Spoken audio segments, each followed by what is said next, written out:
of the pathophysiology, but also understanding the, the physiology of pain in these patients. Again, is a very complex phenomena. Uh, Most of the therapy is aimed at relieving pain because insufficiency can be substituted with enzymes.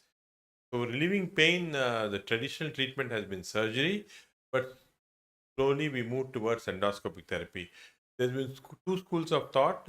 One is whether it should be medical-based therapy using a lot of painkillers, or whether it should be endoscopic-based therapy using less painkillers, or a combination of both.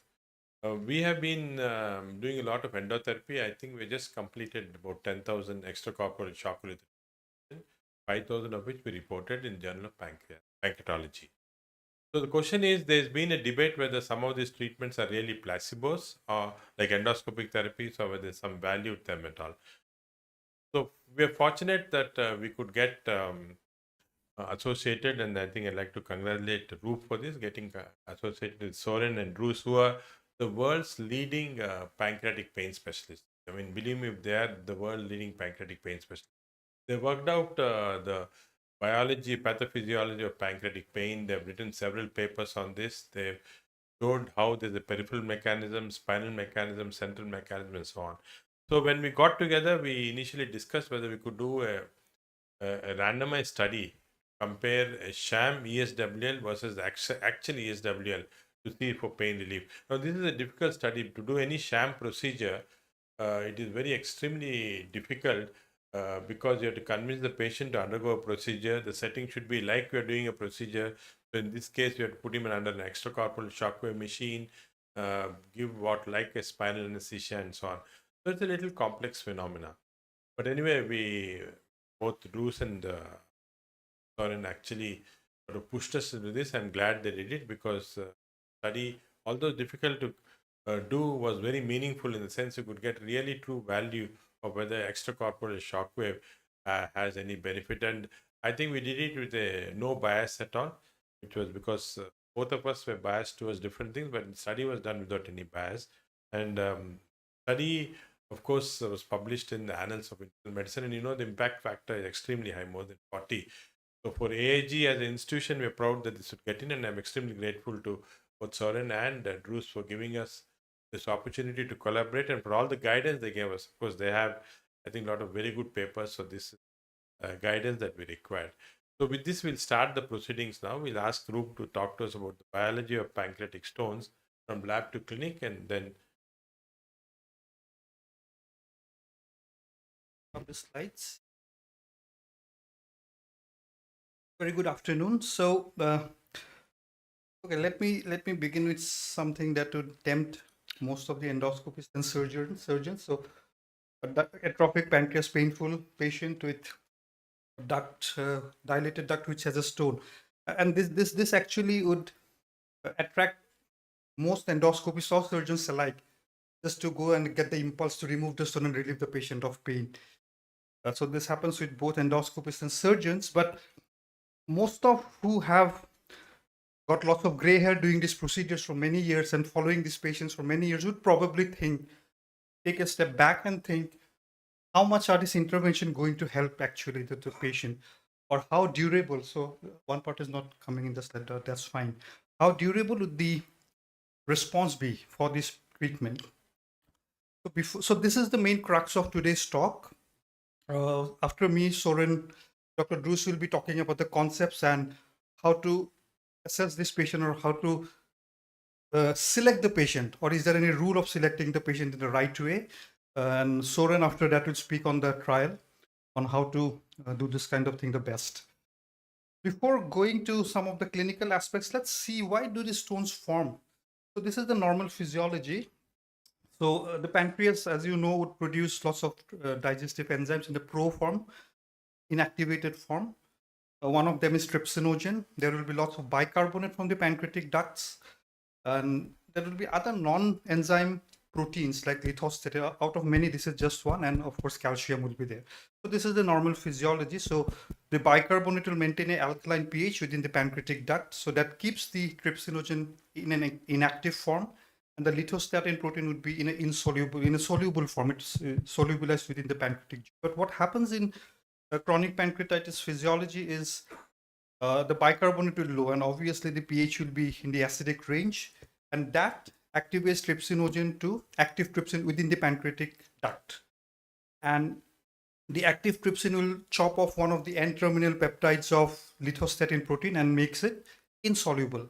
And this is where all the problem begins, because the insoluble lithostatin will just precipitate to form protein plugs, and calcium is already there. So these protein plugs are a very good medium for the calcium to deposit, and that's how the stones begin.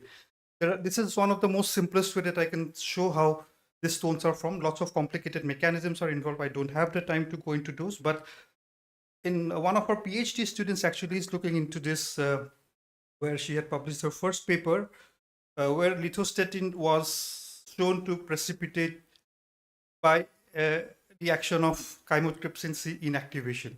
And more work is going on, and probably in the next couple of years we could have some more interesting results on the more molecular mechanism. So the study showed that the chymotrypsin C is degraded in an acidic environment that leads to precipitation of lithostatin and ductal lumen. And all these studies were done in protein plugs extracted during ERCP provided by Dr. Sandeep Laktakia.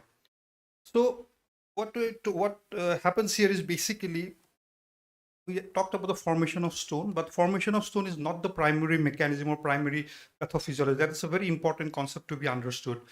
The main disease is actually in the pancreatic parenchyma and the duct, and not the juice or the inside the duct. And what we see inside the duct, the stones are just a result or is an effect of the pathophysiology that goes in the parenchyma.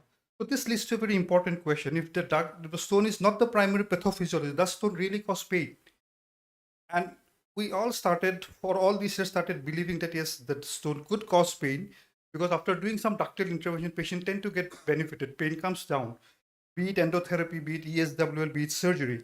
Pain comes down in a significant proportion of patients, and that leads us to think that yes, ductal intervention could reduce pain because the stone is causing the pain.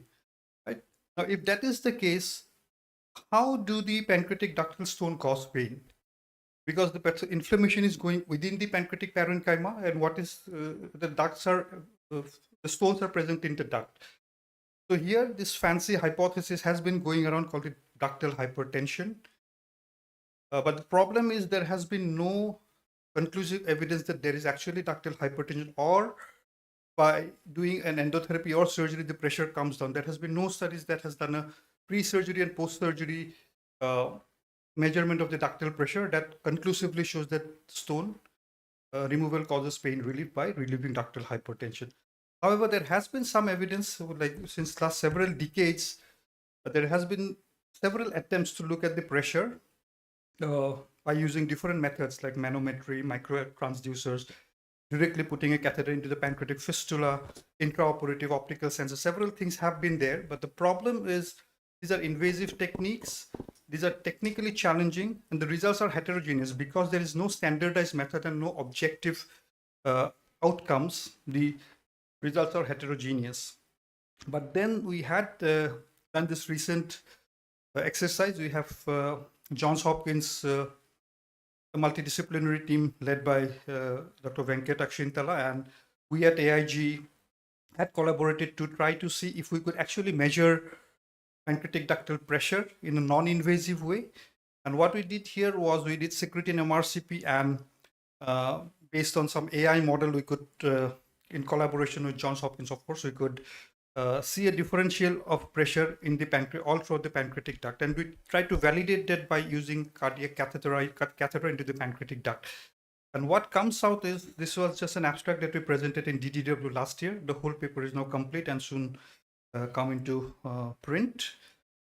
So this is a novel MRCP based technique that uses fluid dynamics, and that could correlate with the ductal intraductal pressure measurement. So this has the potential to predict which patients would respond to some ductal intervention, who won't. And now we are doing a bigger scale validation study, multicenter within India and US, to confirm these findings. Now, if ductal hypertension, if we look at the functional effect, so what I talked all this time was the morphological or the mechanical effect, presence of stone, presence of pressure.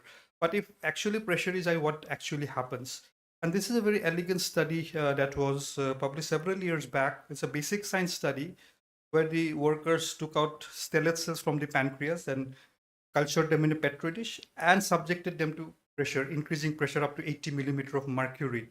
And when the pressure increased, there was this was the pressure that was increasing. So the antioxidant activity in the form of superoxide dismutase started coming down, which means that increase in pressure was causing more and more oxidative stress. And then there was also secretion of TGF beta and many other factors which are responsible for fibrosis.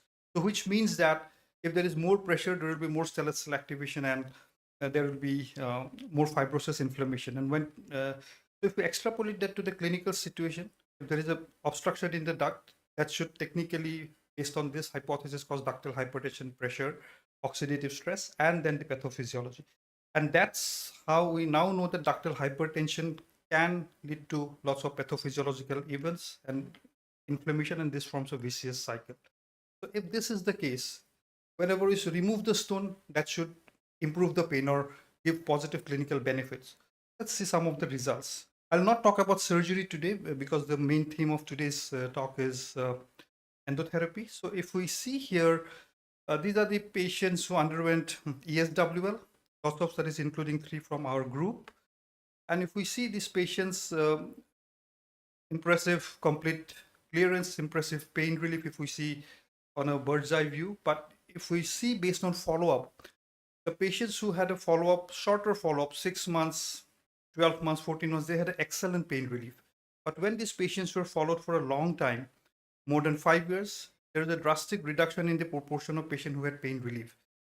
So the problem here is there is a relapse of pain after endotherapy and even after surgery and even after total pancreatectomy. So what does this mean? Whatever benefit we saw was, is it a placebo effect Dr. Reddy had alluded to a few minutes back, or is it a confounder effect, or is it a real effect? Or are we selecting the right patients for this intervention so that we get the 100% effect? So this happens because of, again, Dr. Drews will be speaking more on this, because as the disease progresses, there will be add-ons in the mechanistic events. First, there will be nociception, then there will be neuropathy, neuroplasticity. Finally, the brain gets affected where there is neural reorganization. So this could be one of the facts. So if we don't select a patient early on, there may be a poorer effect because there are add-on mechanisms. And on top of that, so if we look at this conceptual framework, it's not only the duct that happens. As the disease progresses, there will be several other mechanisms which could confound the beneficial effects. So I leave you at this point with these 2 final questions.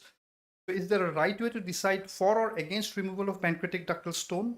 So, and Dr. Drews will be taking you through this question with his conceptual understanding of all the work he had done for all these decades.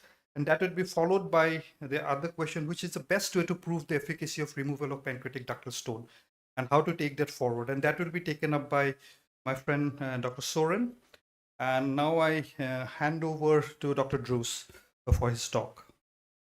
Dr. Drews. Yes. Yeah.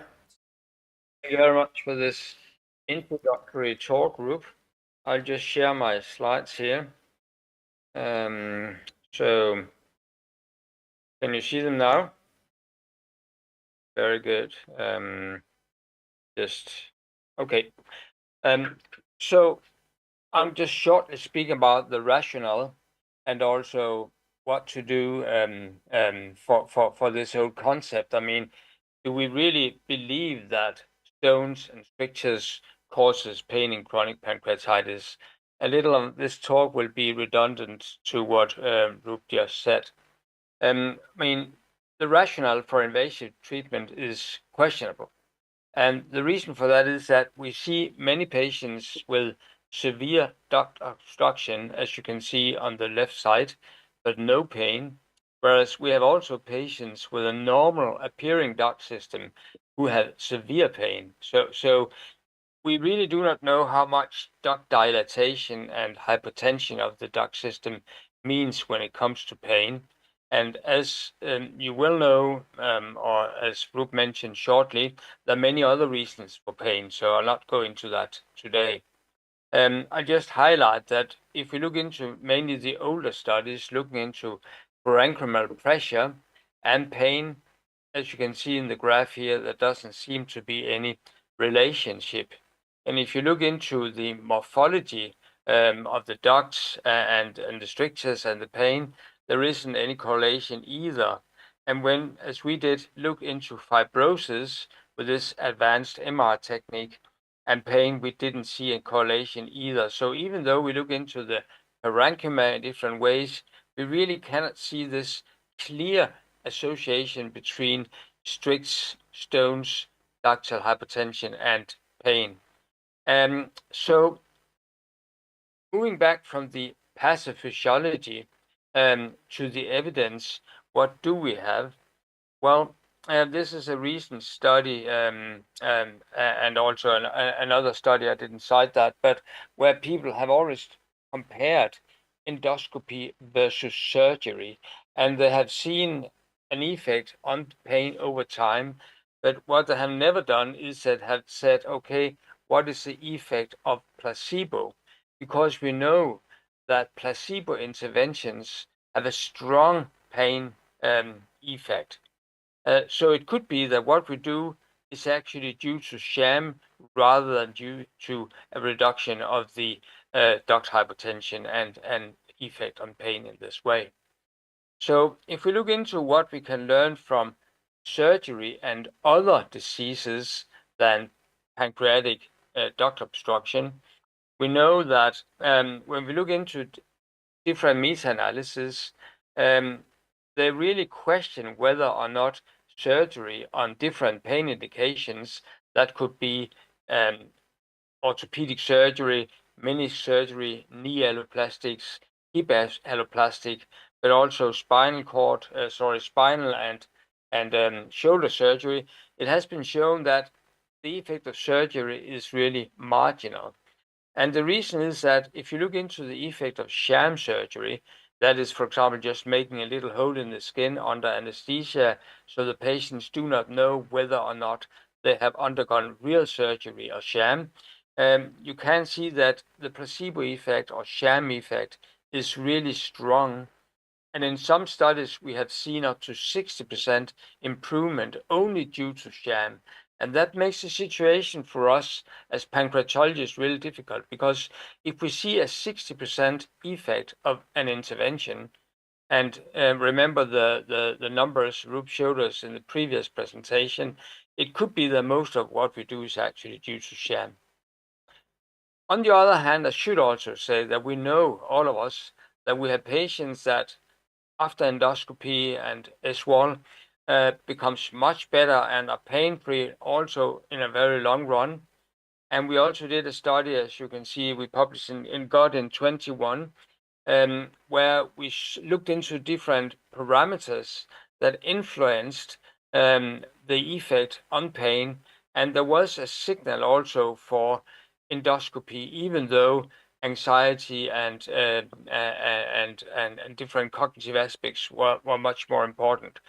But we also know that when we see a temporal progression, that is, we see a nearly normal pancreas, and over time we see an increasing duct dilatation and, for example, a stone or a stricture, and we see at the same time an increase in pain, then we believe more into it than rather just having one single image as a cross-sectional study.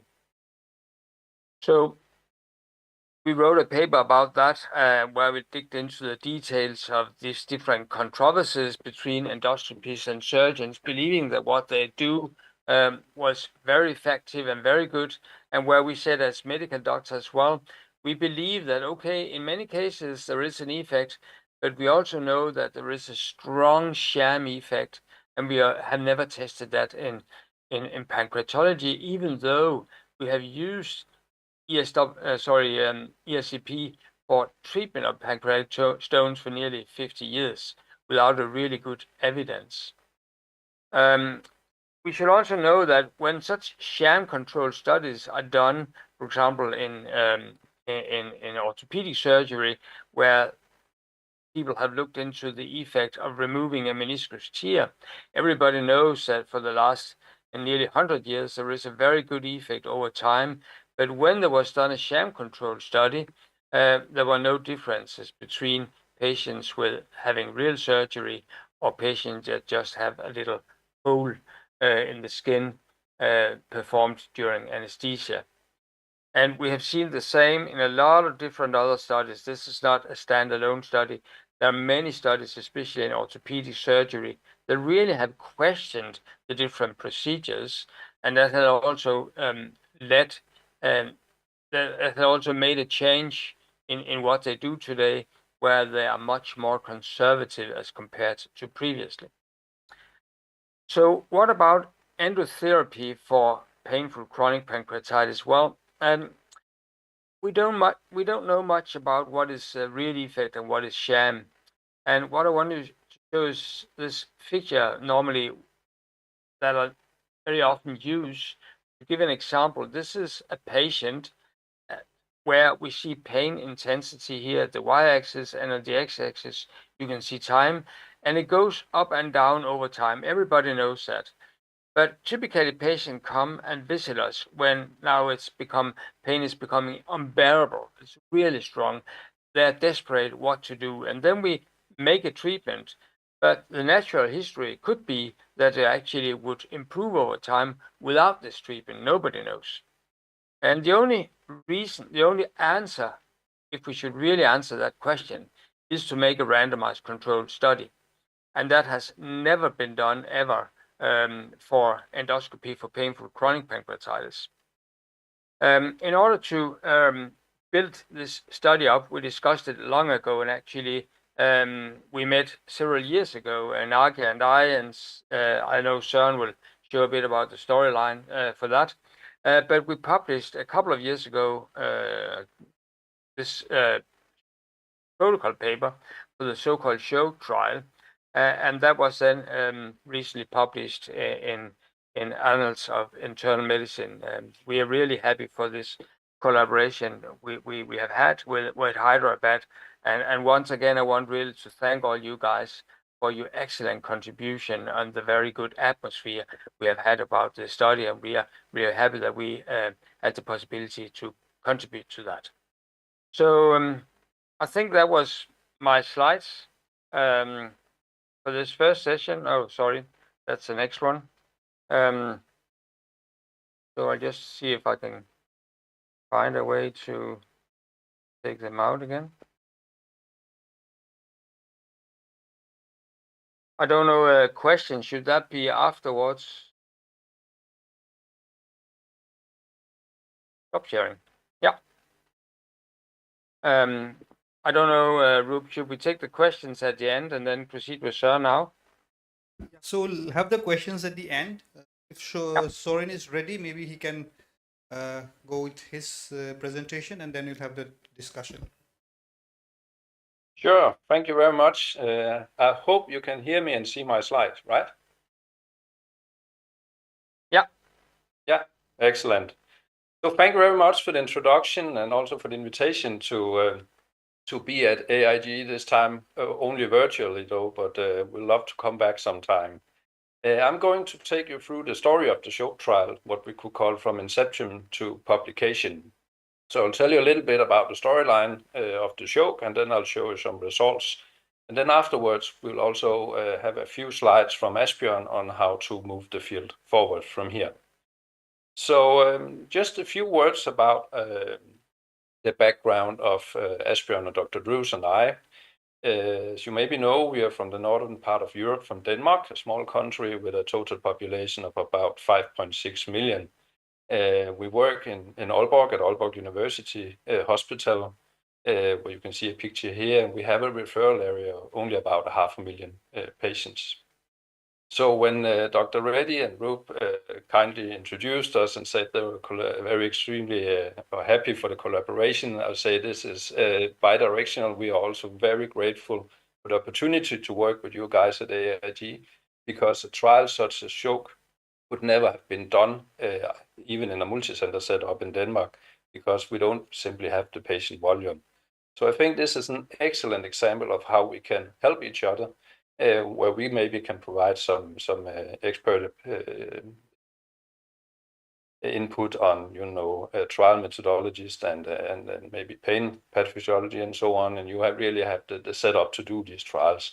So this has been a really good setup, and we are very grateful to participate in that. So for the journey of the SCHOKE trial, everything started back at the United European Gastroenterology Week in 2016, where these two gentlemen met and shared mutual interest in conducting a sham-controlled trial. We just had an excellent introductory talk from Asbjørn about the whole rationale for doing a sham-controlled trial. But this was actually the foundation back in 2016. I think it was in Vienna, actually. Subsequently, the younger guys teamed up with the seniors, and we had some online meetings to discuss the plans further. And ultimately, it resulted in our first visit at the AIG back in 2017, where we had the pleasure to visit you actually in the old facilities of AIG downtown Hyderabad. We decided at that occasion to push forward and to design and develop a good protocol, and that was published in 2020. We also, of course, aimed to start the study on that occasion, but unfortunately we had the coincidence with the COVID-19, so that halted everything a little bit. But eventually the study started as of 1st February 2021, and after a little bit more than 2 years, impressively 106 patients had been enrolled and finalized 6 months follow-up, which led to the last follow-up by end of March 2023. And since then, we have been busy crunching data, doing data management, and finally writing up the manuscript. And as Asbjørn mentioned, it was published by end of May this year in Annals of Internal Medicine, after, I would say, a very nice and decent editorial process. So this has been a really, really nice journey from the beginning to the final publication. So let's have a look at the paper. Let's have a look at the results of the SCHOKE trial. First, a little bit about the study design. It's not that complex, actually, because it's basically a classic single-blind, sham-controlled, randomized trial where we have 2 treatment arms. In one arm we do ESWL, followed by endoscopic therapy, what you could consider as a standard of care. And the other arm we do sham. This is, of course, a little bit complex. We'll come back to that. But basically, we compare sham to what we do usually, namely ESWL and ERP. The trial duration is 24 weeks, and the primary endpoint is at 12 weeks, where we asked the patient for pain relief, which they documented in a pain diary that they ticked in every week on a weekly basis during the whole trial. The key secondary endpoints were pain-free day, opioid use, life quality, and some other parameters such as anxiety, depression, responders rates of 30% pain relief, and so forth. And importantly, during the trial, the patients were allowed to use their usual pain medication. And that was, of course, due to ethical reasons. It would be unethical to put patient on a sham treatment without having the possibility to relieve their pain during analgesics. So that is an important point, and we'll come back to that later. A little bit about the interventions. I think, as already Rup showed you some nice picture and a little film on that. I'll show it again. Here you can see an impacted stone in the pancreatic duct. Here's the machinery where the patients undergo ESWL. That's a small video here. We can see the machinery working. This is a very nice equipment, really, really high-end. And I think it was also very interesting when we visit you to really see this machinery in action. The question, of course, is how to do a sham-controlled trial. And the sham procedure here was basically that the patient was placed in the machinery and then the machinery was turned on, but there was no physical contact between the machine and the patient. Everything was then followed by endoscopic retrograde pancreatography with pancreatic duct stenting. So the patient went to the endoscopic suite, had an ERP with a small sphincterotomy, the dilation of a stricture if present, and then stone removal, and finally a pancreatic duct stent replacement. As for the sham procedure, also patient underwent upper GI endoscopy, but without any intervention at all. So they just moved the endoscope, advanced it to the duodenum, waited a little bit, and withdrew the scope. So For the study inclusion or the consort flow diagram from the paper, you can see it here. During the trial period, a little less than 400 patients were screened for eligibility. And you can see some of the main exclusion criteria here. Some of the patients didn't have pain, some of the patients didn't have a dilated pancreatic duct, and some of the patients had undergone previous ductal interventions, which made them ineligible. As you all can also see, interestingly, actually, quite a few patients were unwilling to participate. Ultimately, 106 patients were randomized and 52 were put into the active group and 54 into the sham group. We had quite good follow-up for most endpoints, and everything was done in the analysis according to the intention to treat population principle, meaning that we base in the initial group assignment when we do the analysis. As you can also see in the sham group, patients were allowed to cross over to active treatment if they have unbearable pain during the trial period. And you can see crossover was done for 2 patients during the initial 12 weeks and 1 additional patient during the 12 to 24-week follow-up. Having a look at the baseline characteristics, I think we were lucky with the randomization. We had a good balance between the 2 groups. Male predominance, mean age a little below 40. This is what I'll see, typically what we see from Indian studies of chronic pancreatitis in the Western populations. Typically see a little bit older population, but that's probably explained when we look at etiology, where we can see a largest proportion was actually patient with idiopathic, which is the present or most predominant etiology in India as compared to our population, where alcohol and smoking are more common. 40% of the patients had diabetes. Half of them used opioid-based therapies as inclusion. You can see the morphological features here following cross-sectional imaging. Of course, they had a dilated pancreatic duct. Some of them had single calculi, but the majority, or 60% in each group, had multiple calculi. You can see the location of the calculi, mostly in the head, of course, since we want to do this treatment. And you can also see a little bit about strictures, which was not really that prevalent, but that was also part of the inclusion and exclusion criteria. We didn't want to include patients with multiple strictures for this study. When looking at the primary endpoint, which was pain relief at 12 weeks documented in this patient diary, you can see the response here. So this is baseline, where we started off with a VAS of about 6, quite heavy pain.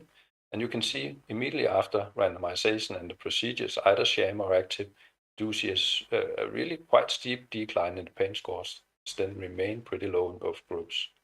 However, at the 12 weeks endpoint, we can see a statistically significant difference between the active and the sham arm, in favor of the active arm.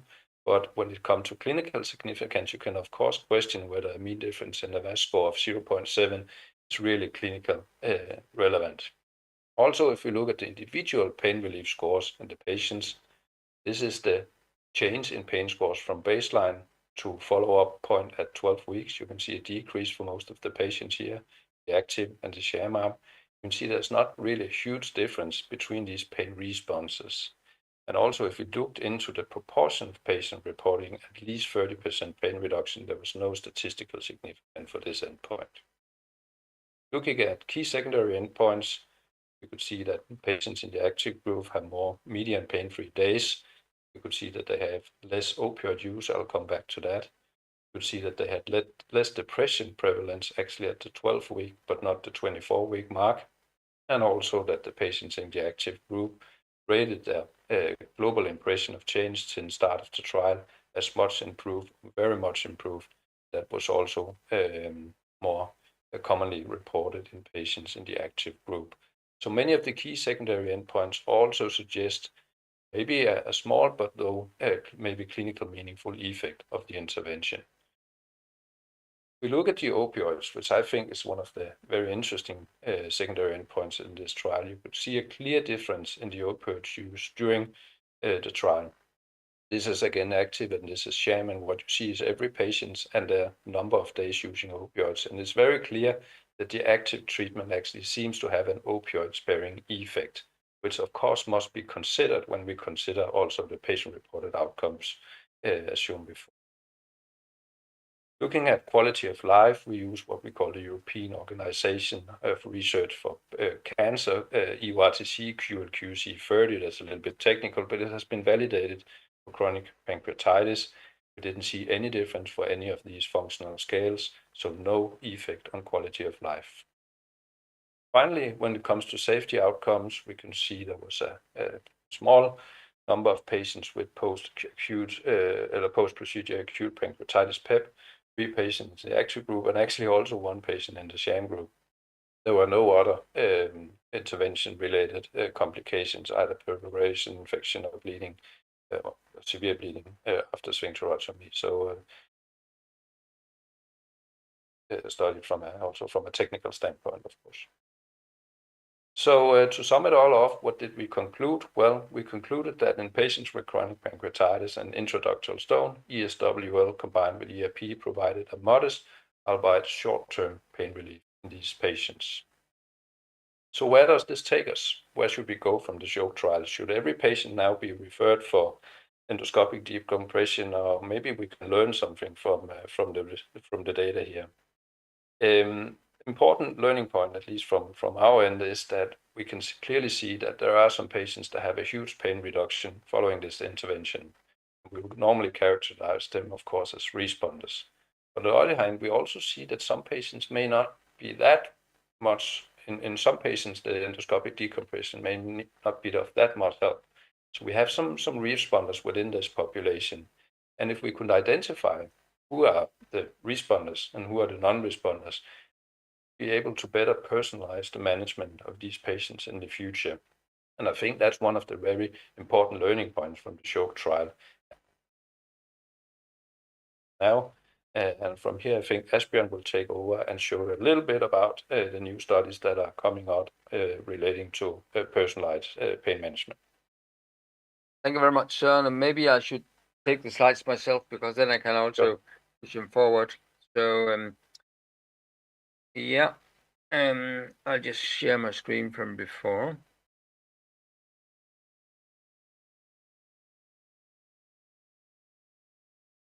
Here it is. Yeah. And you can see me. You can see it now. Very good. I mean, as Søren said, well, our next step is for sure that we should find responders to treatment. We have seen an effect of endoscopy and SWOL, but not on all patients, and only some of them became pain-free.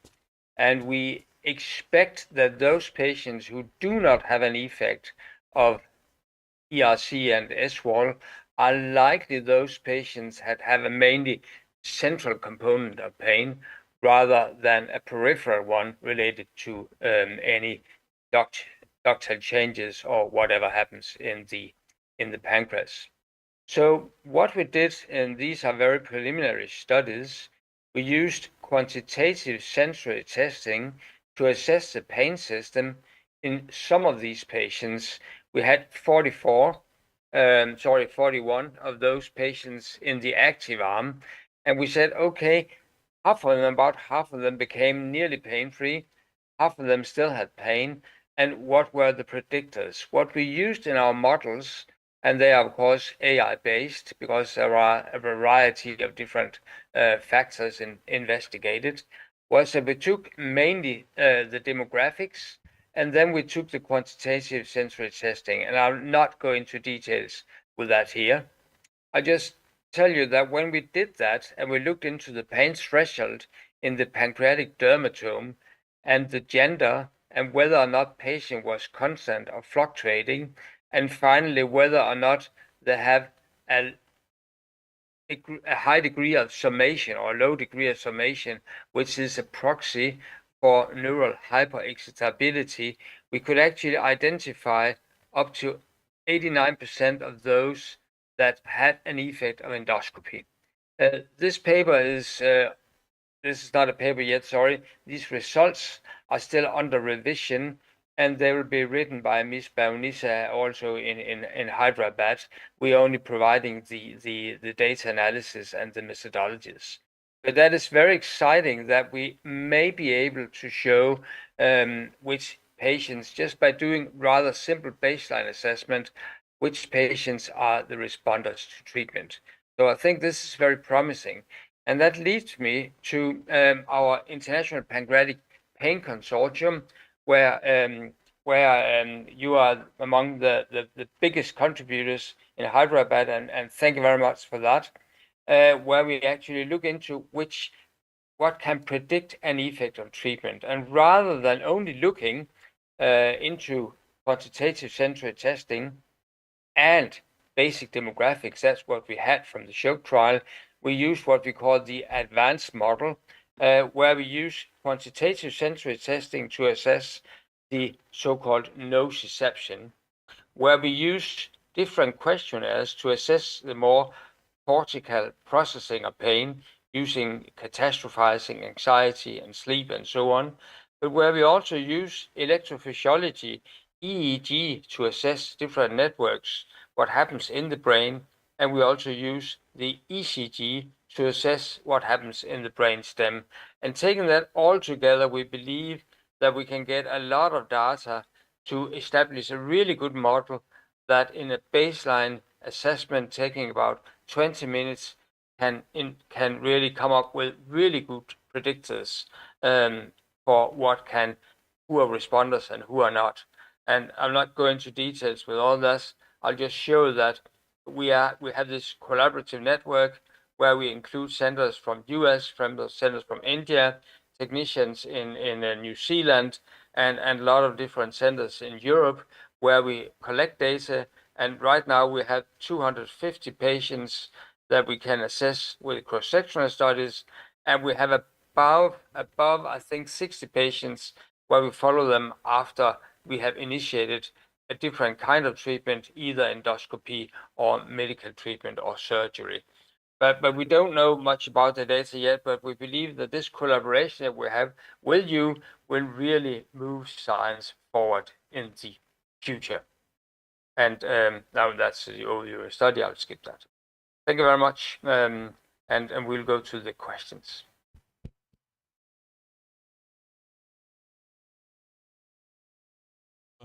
Thank you, Bruce and Soren. I think the journey was very productive.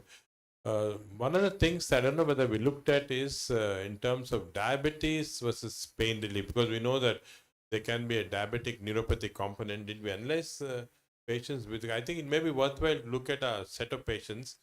How many had diabetes of long duration versus pain relief, and how diabetes are affected? Because we know that neuropathy is an important component of pain in these patients, and it may be worthwhile to look at that also, I think. Have the data, maybe we can run a quick analysis once the current things are over, Soren. Has diabetes to do anything in the whole response, non-response? That's an excellent idea, and I think if we have the data on diabetes duration, and maybe also if we have data on the presence of late diabetes related complications, that could be an interesting sub-analysis to see if that is impactful on the effect. Excellent idea. Yeah, this is JV here actually. Yeah, I mean, decades of practice, still I think we're still at the crossroads, still trying to see which patient has to go for which form of treatment. But one basic question springs up is, I'm a surgeon biased to a surgery. You have a sham control surgery which showed 60% relief. You have a sham control endoscopic study which showed 40% relief. So suppose you tell patient that you undergo surgery, they seem to have better result than telling patient that you undergo an endoscopic treatment. Am I right, actually? 40%, no? 40%. I mean, if I can comment on that, this is true. And we know that we have patients that respond very well to both endoscopy and surgery. And where the role should be of these two interventional therapies, we don't know yet. The problem is that if we don't do better trials, we'll still continue this discussion for the next 50 years. And I think one problem of surgery is, of course, it's very difficult to do a sham-controlled study, but still we need to find predictors because we also know that a lot of patients undergoing surgery the pain will come again later. So we need to find the best predictors on who will respond to surgery, no matter what. So I think only by joining our forces, going together, having very big volumes of patients, we can answer some of these questions in the future. Because, I mean, just doing studies in either Hyderabad, Delhi, Pittsburgh, or here in Denmark will never solve the question, because for these models where we really want to show who are the most important predictors, we need high volumes. Otherwise, these AI models, they will never be effective. I'm not sure if that was the answer for your question, but at least I think it's very important to consider this very big sham effect we have, which was actually 60%, and that has to be taken into the equation no matter what.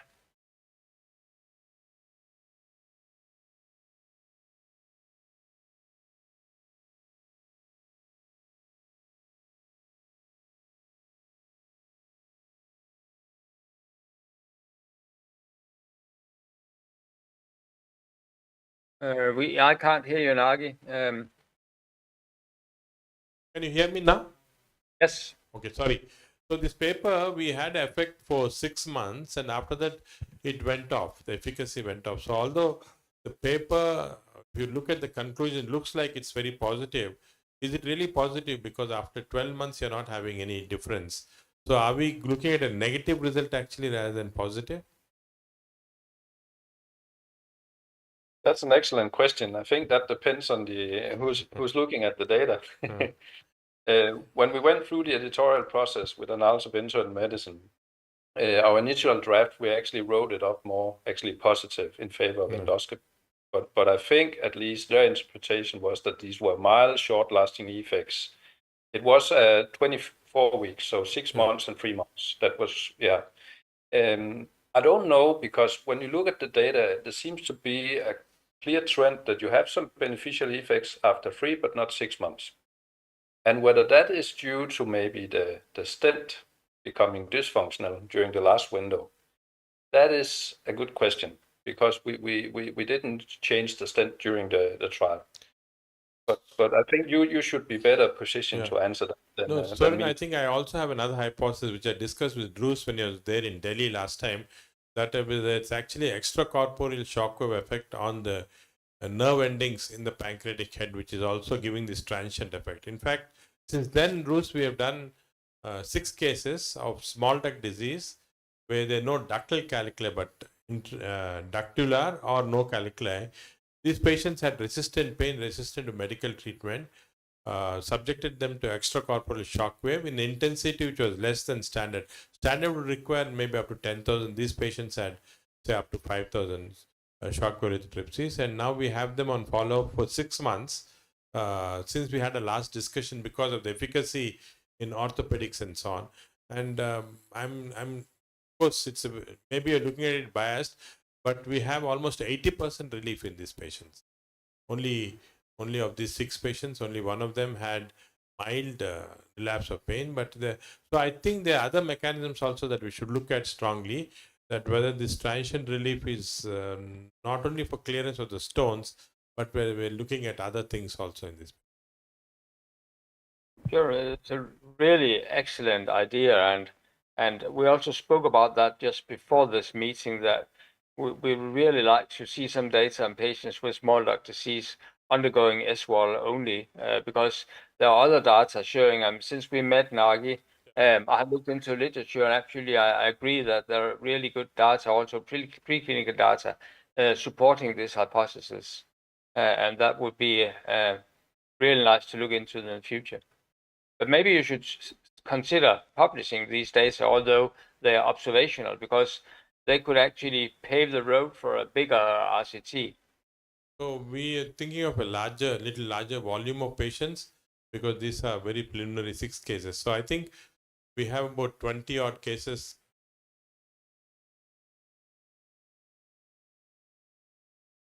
Also know whether these patients on long term what happens. I have a feeling that they're going to have at least 6 months of pain relief, and then they're going to start slowly getting.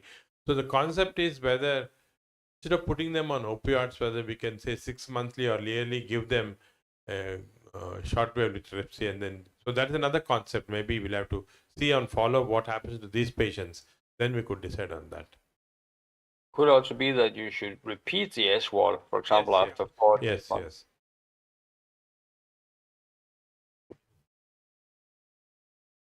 I'm not a gastroenterologist. Just a quick question. I'm pretty curious as to when a paper of this gets into a journal like Annals of Internal Medicine or JAMA or New England Journal. We're definitely curious as to what made this article come in. Is this because of magnitude of problem you see in the field of gastroenterology, or the effect you saw with the sham models, or it's because of something else that we non-gastroenterologists don't understand?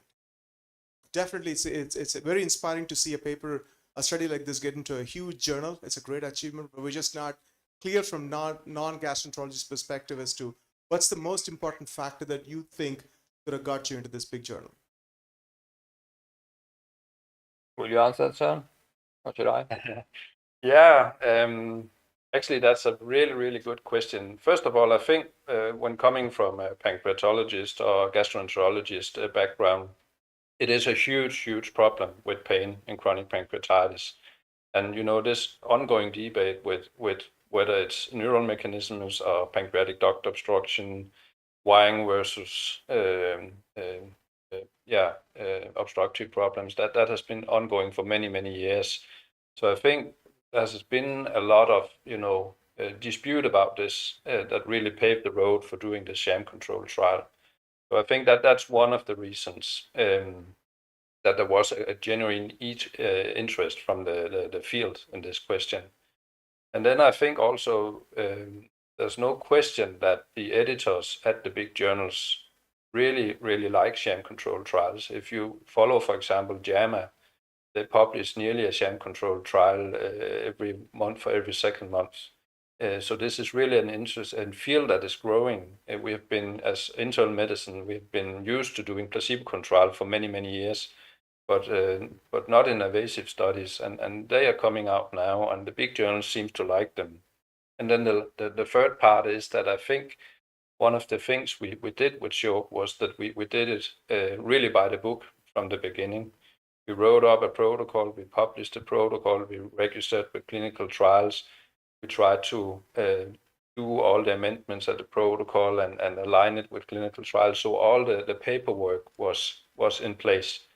And I think that's also a very important learning point, that if we want to aim for the big journals, we must really, really be careful about all the regulatory stuff and all the paperwork, because if we don't show them a protocol, if we don't show them a clinical trials number that corresponds to the protocol, then they just turn it down on an editorial decision.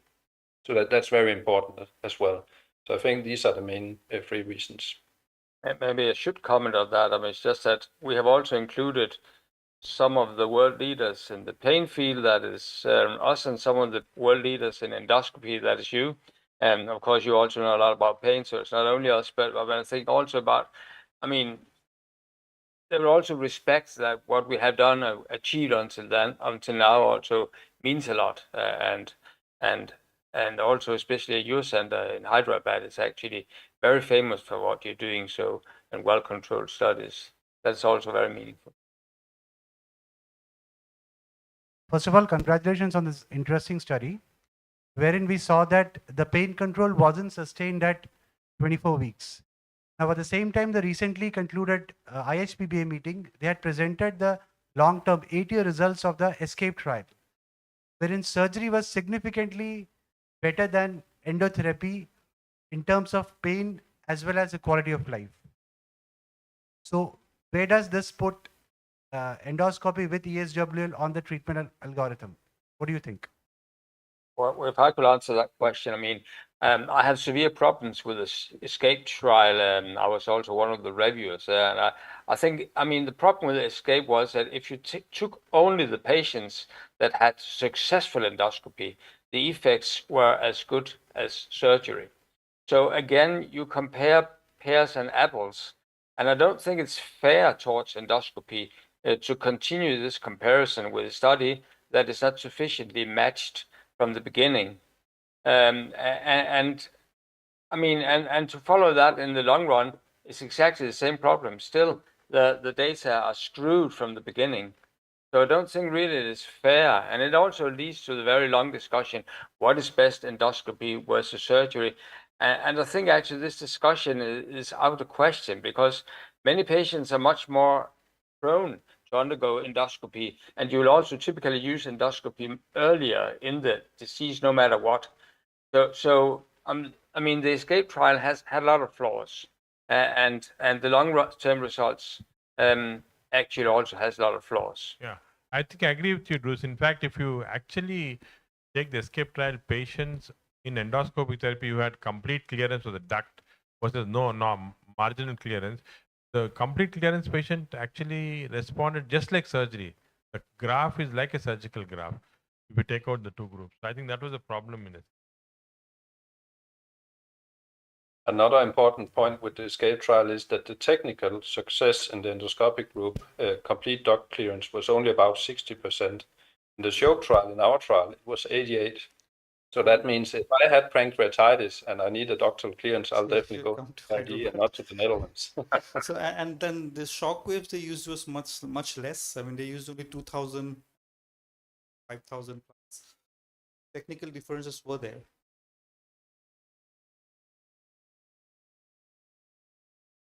Thank you so much. Actually, any other questions? Thank you so much. Actually, wonderful paper. Actually, I think to get into a journal like this, which is going to completely change the way we look at the patients whom we are managing with chronic pancreatitis. I think we have more papers to come to this, and we're looking forward to more data from both our centers, which could get into better journals than this. Congratulations once again to the entire team. And with this, we close this session. Thank you so much once again for joining us. Thank you very much. Thanks. Bye bye. Bye bye, Soren. Bye Thanks bye, for having Dr. us. Bruce. Bye.